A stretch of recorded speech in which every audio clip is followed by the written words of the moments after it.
absolutely brutal launch from Nvidia yesterday. The first solid-state cooled PC is here, and AMD decides to just crap on Nvidia's already bad parade. Let's get into the hot news, everybody. I'm your Brett host. We're going to be going over the hottest tech news I can find on the internet while you enjoy your breakfast this Wednesday, May 24th, 2023. And before we get into the tech news, I just want to do a little bit of housekeeping. We have this 13900K RTX 4090 system that we're giving away. You can participate in that by coming to watch us over on Twitch, especially as we do all of our live stream Computex coverage that we're going to be doing over the next week or so. We're actually not going to have a hot news tomorrow because we're going to be traveling, trying to get to Taiwan for Computex. So you can come watch our Twitch stream, come watch it while we're flying over the oceans, and you can participate in this RTX 4090 13900K build that we've got up for giveaway right now. And what Nvidia had up for everybody to just feast their eyes on yesterday was the RTX 4060 Ti launch, and it admittedly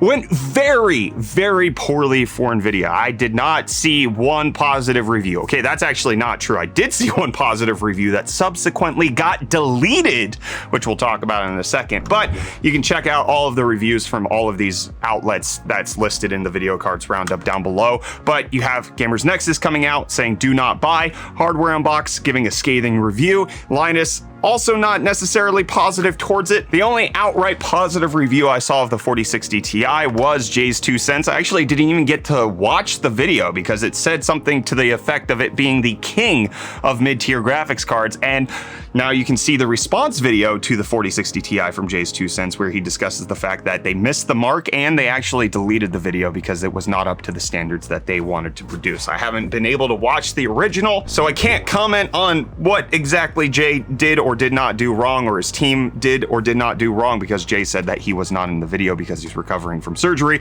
and therefore there were some missed processes when it comes to actually publishing it. But regardless, the damnification of Nvidia has taken place. It does not look like a good move from Nvidia. You're getting between negative performance and like maybe 2 to 4% better than the 3060 Ti in most scenarios. You can get up to 20% better than the 3060 Ti in some scenarios, but in all earnestness, buying something like a 6700 XT from AMD, brand new right now, makes a whole lot more bang for buck sense. And the 4060 Ti honestly just should not exist with all of the hampering that Nvidia has done to the card. I've said this before it even came out. The reviews seem to back that up. Let me know what you think of the 4060 Ti launch down below in the comments. But on the heels of Nvidia having that terrible launch, it looks like both Team Red and Team Blue wanted to have a response to it. So Intel actually went ahead and dropped the price on their Arc A750 graphics card, which is now going to start at $199 after a $50 discount. Now, it's not clear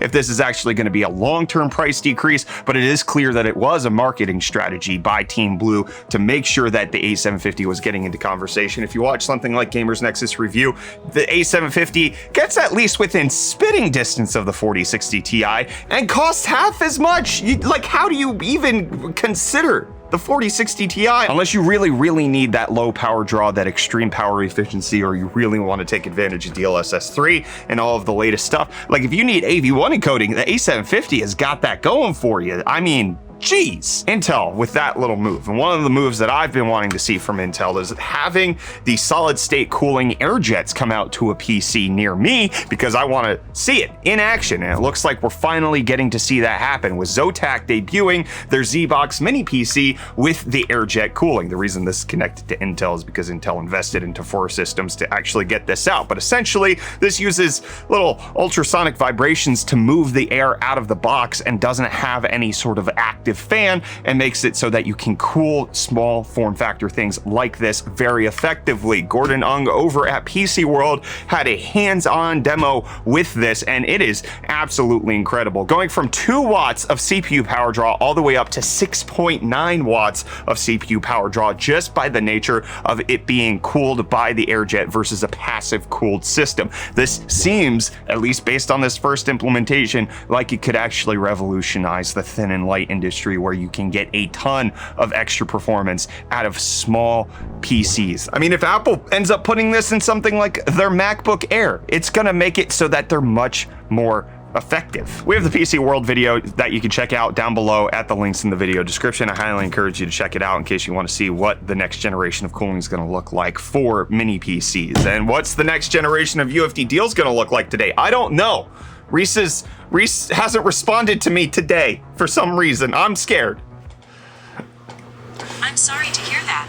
Siri's scared for Reece too.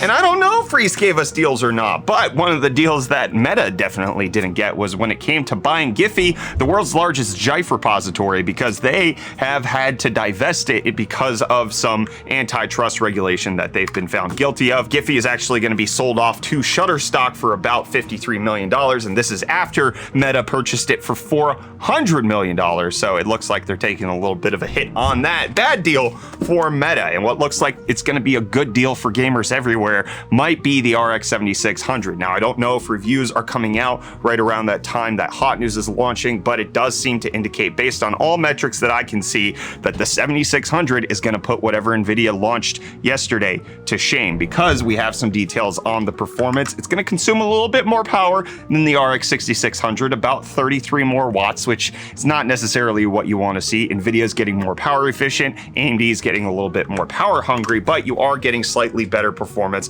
versus the 6650 XT, and definitely beating out the 6600 by a considerable measure. You can see it's going from 9 teraflops in single precision performance up to 22 teraflops, which is a large gap. Now, one of the things that you might be remiss to think is, well, that's great, but if they charge more for it, that's going to be a problem. And the 6600 launched for $329. The 6650 XT that it's going to be on par with launch for $399. So what are we expecting this 7600 to launch for? According to VideoCard's report, AMD is doing a last-minute price change where they are dropping the price of the 7600 to be $269 at launch. So you are getting a price drop from the 6600 of $60, and then they are also over doubling the performance based on just the teraflops numbers that we see. A decrease in price, an increase in performance in every single way. It looks like this is going to get within, 10 to 20% of the 4060 Ti. It looks like it's going to be in the 3060 Ti level of performance for $269. AMD at least making better marketing moves than Nvidia is with this 7600. We're also getting some leaked pictures of third-party cards like this Steel Legend, as you can see right here, in a gorgeous white coming out from ASRock. I love to see that. But let me know, does the 7600 excite you at $269? What do you think of AMD dropping the price last second to make sure that they are a little bit more competitive with Nvidia? Because the original price was supposed to be $299, which still would have been a price decrease of $30 from the 6600. Now we're going down to $269, another $30 price drop. I mean, that price is 18% lower. It's not quite where we need to be, but this does remind me a little bit of like the RX 480 580 launch. $250, and we're getting a very 22 teraflop card. This is where we should have been 2 years ago. I'm glad the market's kind of correcting itself to get back there now.